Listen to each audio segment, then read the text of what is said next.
there, thanks so much for tuning in to today's Drawing for Kids video brought to you by the Ann Arbor District Library and the Ann Arbor Art Center. Today we're going to be drawing a feathery friend of an owl, so grab a piece of paper and a pencil and we will get started. We will be using markers in a little bit, but for now a pencil with a sheet of paper will be perfect.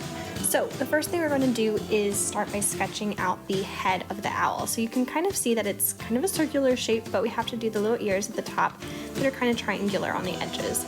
Then a nice round oval type of body.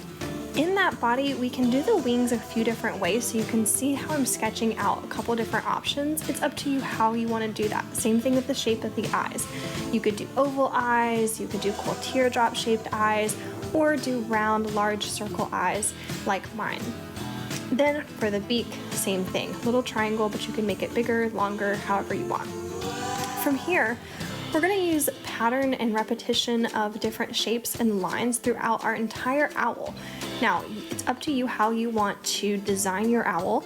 So you can see on mine, I am creating various lines, shapes, just different patterns, and I'm kind of mixing it up. I'm trying to decide how I want to do this, of course. So I have got like lots of lines, little scalloped lines. Think of unique ways of creating a line and repeating it over and over again in different ways to create a lot of variety within your design. So in my wings, I can also do the same thing by using lots of different lines and shapes and then repeating them in different ways throughout the wings. And then same thing, of course, on the head shapes. You can see I've created a really elaborate design around the eyes themselves over the top, and then a little bit too on the cheeks.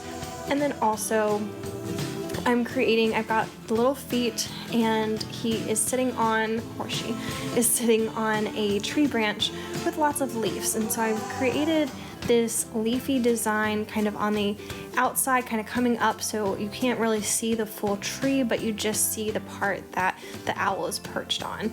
And then I've created little stars and a moon.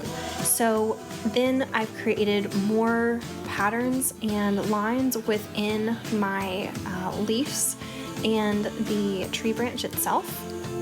And then once you're satisfied with your whole design that you sketched out, if you have a black marker such as a Sharpie or any kind of fine black pen would also work, you're just going to trace over all of your lines, which if you made something really detailed, this could be frustrating to do and it could take a lot of time.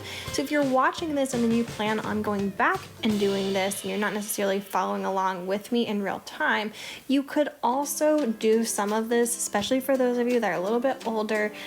You might be able to just go ahead and freehand this straight with your ink pen or marker instead of sketching out these little teeny tiny fine details with your pencil first, only for you to then have to trace over it. It's kind of up to you, and you know, like I said, if you're a little bit older, then you probably are able to do that.